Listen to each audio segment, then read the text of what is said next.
और औपचारिक चुनाव प्रचार खत्म हो चुका है। अब सिर्फ मुलाकातों का दौर है और कल भी कई सभाओं को मैंने संबोधित किया और पूरे प्रदेश में एक अच्छा माहौल कांग्रेस पार्टी का बन रहा है। और पूर्वान्य ने चाहा तो जो परंपरा थी 5 साल बीजेपी 5 साल कांग्रेस, परंपरा टूटेगी और कांग्रेस को अच्छा समर्थन मिल रहा है। जिन राज्यों में चुनाव हो चुका है, मध्य प्रदेश में, छत्तीसगढ़ में, वहाँ भी सरकार हमारी बनेगी और कल मतदान आप लोगों को करना है। सबसे पहले तो मैं अपने लिए वोट मांग रहा हूँ, कांग्रेस के लिए मांग रहा हूँ और उसके बाद मैं समझता हूँ कि पूरे प्रदेश पर जहाँ भी हम लोग संपर्क कर सकते हैं, लोगों को मोटिवेट करें कि कांग्रेस को वोट डालें, क्योंकि दोनों दलों के बीच में एक चुनना है और सरकारें हमेशा या तो भाजपा या कांग्रेस की बनती है। बाकी जो हैं जितने भी हैं ये ऑटो, कबूतर, पतंग, चिड़िया और औपचारिक चुनाव प्रचार खत्म हो चुका है। अब सिर्फ मुलाकातों का दौर है और कल भी कई सभाओं को मैंने संबोधित किया और पूरे प्रदेश में एक अच्छा माहौल कांग्रेस पार्टी का बन रहा है। और पूर्वान्य ने चाहा तो जो परंपरा थी 5 साल बीजेपी 5 साल कांग्रेस, परंपरा टूटेगी। कोई नहीं है, लेकिन वो ये भूल जाते हैं यहाँ पर ये बात कहते हुए कि यही अन्य दल या यही छोटी पार्टियां या जो 10-5 सीटों पर चुनाव लड़ती हैं और इक्का दुक्का सीटें यहाँ से जीतती हैं, तो यही पार्टियां उनकी सरकार भी ये बात कहना कि हमारा मुकाबला है, बाकी मुकाबला आपका है, लेकिन इसके अलावा जो छोटे दल हैं या जो कम सीटों पर चुनाव लड़ रहे हैं उनकी भूमिका उस समय महत्वपूर्ण हो जाती है जब आपको इक्का दुक्का सीटों की जरूरत पड़ती है। यही हाल आपका मध्य प्रदेश में भी देखने को मिलता है।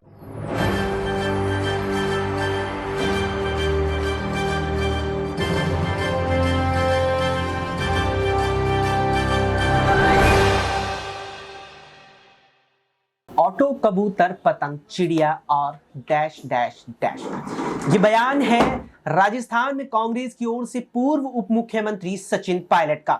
यहां पर एक कार्यक्रम से लौटते दौरान जब यहां मीडिया कर्मियों से सचिन पायलट बात कर रहे थे तो वहां पर तमाम यहां कार्यकर्ता भी कांग्रेस के मौजूद थे। इस दौरान सचिन पायलट यहां पर कार्यकर्ताओं से अपील करते हैं कि कुछ ही दिन यहां पर अब बचे हैं मतदान में, राजस्थान के लिए, राजस्थान के भविष्य का मतदान होना है, तो मैं आप सभी से अपील करता हूं कि मेरे लिए मतदान करें, मुझे यहां पर अपना वोट दे, कांग्रेस को वोट दे और साफ तौर पर यह कहते हैं कि राजस्थान के विकास के लिए वोट दे। इस बीच यहां पर सचिन पायलट से सवाल किया जाता है कि यहां पर जो मुकाबला, चुनावी मुकाबला राजस्थान के रण में है, वो किन प्रमुख दलों में आप मानते हैं। इस पर सचिन पायलट कहते हैं कि प्रमुख दलों में तो देखिए कि हमेशा से यहां पर मुकाबला कांग्रेस और बीजेपी के बीच रहा है। बाकी यहां पर जो ऑटो, कबूतर, पतंग, चिड़िया और डैश डैश डैश है, इनका यहां पर कोई वजूद नहीं है।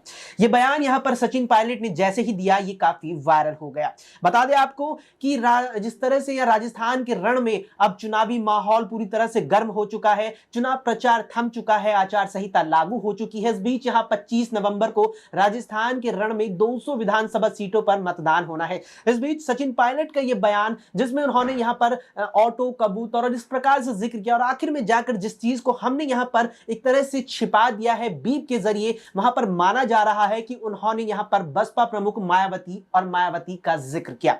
आपको बता दें यहां पर कि मायावती ने भी राजस्थान के रण में अपनी ताल ठोकी है और वहां पर 200 तो नहीं लेकिन कुछ विधानसभा सीटों पर यहां मायावती भी अपने प्रत्याशी उतार चुकी है। लेकिन संभावना जताई जा रही है कि जो प्रमुख मुकाबला है वो देखने को पूरी तरह से यहां पर कांग्रेस और बीजेपी के बीच मिलेगा। ऐसे में आज ये बात क्यों हो रही है? क्योंकि ये बात इसीलिए हो रही है क्योंकि बात जरूरी है। नमस्कार, मैं हूं अक्षय अग्रवाल और स्वागत है आप सभी का हमारी इस खास पेशकश बात जरूरी है में। इस खास पेशकश में आज हमारे साथ है हमारे सहयोगी अमन जी। अमन जी, आपका स्वागत है हमारी इस पेशकश में।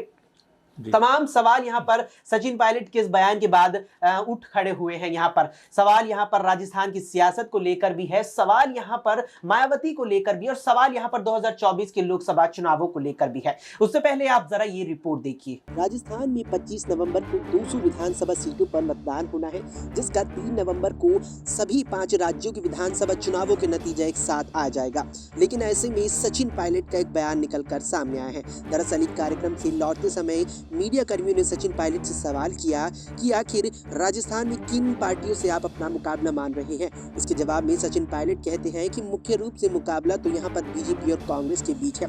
इसके अलावा यहाँ पर ऑटो, कबूतर, पतंग, चिड़िया और डैश डैश डैश, इनका कोई वजूद नहीं है। पायलट के इस बयान के बाद से सियासी भूचाल आ गया। जैसे कि आपने इस वीडियो में सुना, यहाँ पर हमने उनके एक बयान को डैश डैश कर बीप कर दिया, क्योंकि यहाँ पर माना जा रहा है कि उन्होंने मायावती की ही बसपा यानी बीएसपी को संबोधित किया। ऐसे में माना जा रहा है कि कांग्रेस इस समय अपनी पूरी घमंड में है और उसे लग रहा है कि वो राजस्थान का किला फतह कर लेगी। लेकिन जिस तरह से यहाँ पर राजस्थान के चुनावों के दौरान सचिन पायलट ने बसपा को इस तरह से संबोधित किया है, तो ऐसे में बसपा यूपी में कांग्रेस से अपना बदला ले सकती है। तो सुना आपने किस तरह से यहाँ सचिन पायलट ने ये बयान दिया और उसके बाद से कहीं ना कहीं राजनीतिक गलियारों में इसकी खूब चर्चा हो रही है। ऐसे में अमन जी, मेरा सबसे पहला सवाल आपसे ये रहेगा कि जिस तरह से सचिन पायलट ने ये बयान दिया है, हालांकि उनकी बात कहीं ना कहीं ठीक यहाँ नजर आती है कि राजस्थान के रण में लगातार हमें मुकाबला बीजेपी और कांग्रेस के बीच ही देखने को मिलता है, लेकिन जिस तरह से उन्होंने यहाँ पर अन्य राजनीतिक दलों को संबोधित किया है, केवल इस तरह से नाम लेके कि ऑटो, चिड़िया, पतंग और इस तरह से उन्होंने किया, तो क्या उससे उनका ये घमंड झलकता है?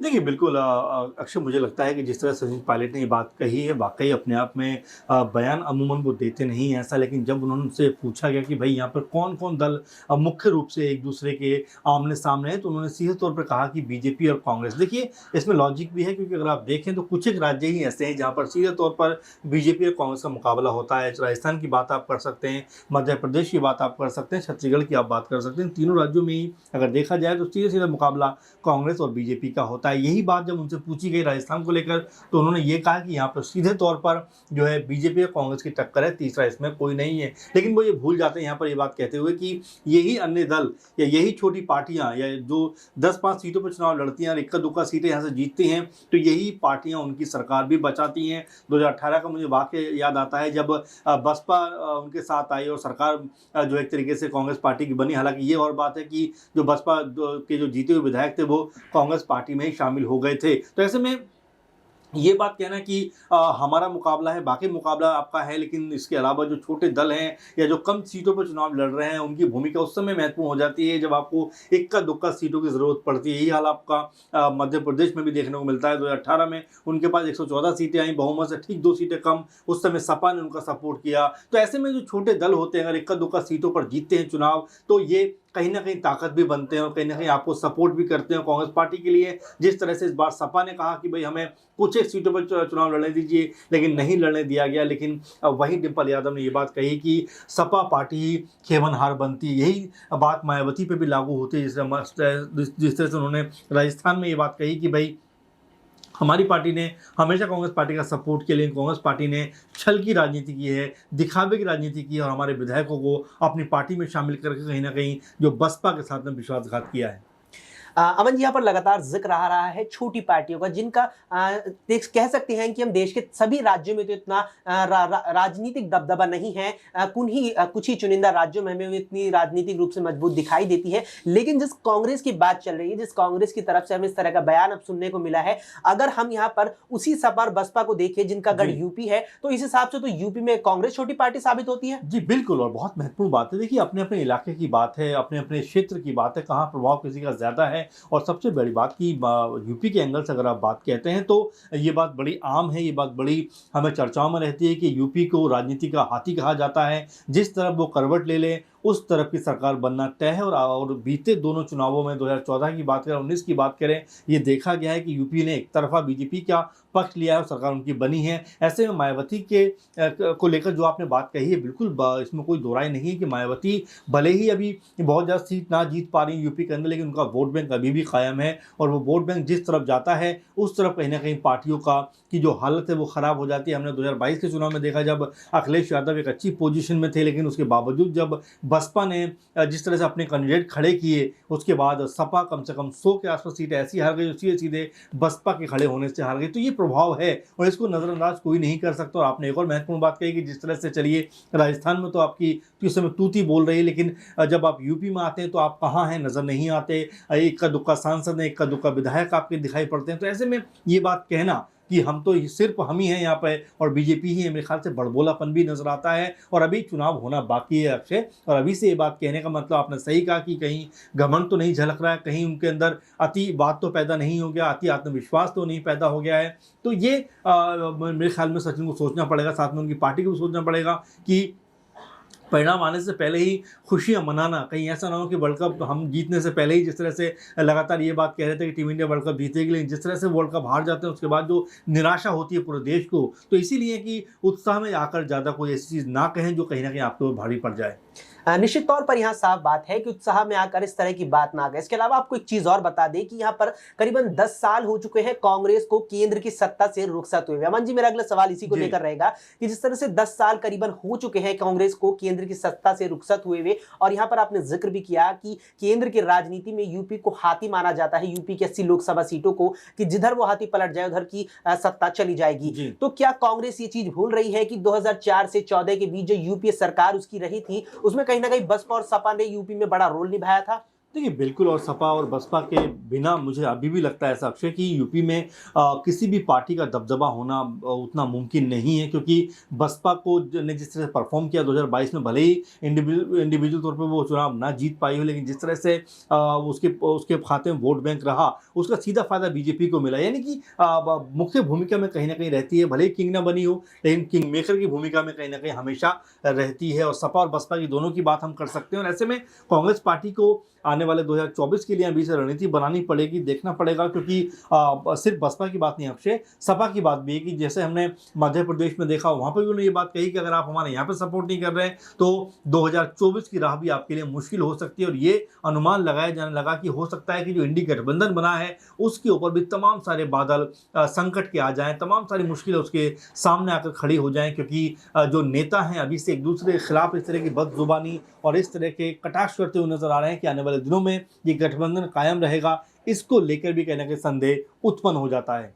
तो यहाँ पर अमन जी ने सपा का भी जिक्र किया कि यहाँ पर मध्य प्रदेश के उन 6 विधानसभा सीटों के आधार पर जो है कहीं ना कहीं इंडिया गठबंधन की समाजवादी पार्टी और कांग्रेस के बीच कलह हुआ था, जिसके बाद अखिलेश यादव ने यह तक कह दिया था कि अगर आपने एमपी की इन कुछ चुनिंदा विधानसभा सीटों को लेकर हमारे साथ ऐसा व्यवहार किया है तो हम आपको यूपी में देख लेंगे। बता दें आपको कि यूपी में कांग्रेस जो है इंडिया गठबंधन के जरिए अपनी सियासत चमकाना चाहती है, सियासत यूपी की जो है उसमें वापसी कांग्रेस करना चाहती है। अमन जी, एक मेरा छोटा और आखिरी सवाल आपसे यही रहेगा कि यूपी में जो प्रदेश अध्यक्ष है कांग्रेस के अजय राय, सूत्रों से मिली जानकारी है कि उन्हें यहां पर पार्टी आलाकमान ने करीबन 25 से 30 लोकसभा सीटों पर अपनी जो जीत है उसको जीत दर्ज करने की जिम्मेदारी सौंपी है। लेकिन 25 से 30 तो मैं कहूंगा दूर की बात होगी, यहां पर तो 2 ही सीटें जो है रायबरेली और अमेठी, वे ही मुश्किल नजर आ रही हैं, और उस पर भी अखिलेश यादव कह चुके हैं कि वहां पर हम देख लेंगे। ऐसे में सपा की तरफ से अखिलेश का ये रुख, और ऐसे में बसपा को जो बयान यहां पर बसपा की तरफ से जो रुख यहां मिला है, तो ये दोनों दल क्या इन दोनों सीटों पर भी कांग्रेस का खेल बिगाड़ न देंगे? देखिए, मुझे गालिब का शेर याद आता है, वो कहते हैं कि हमें मालूम है जन्नत की हकीकत, लेकिन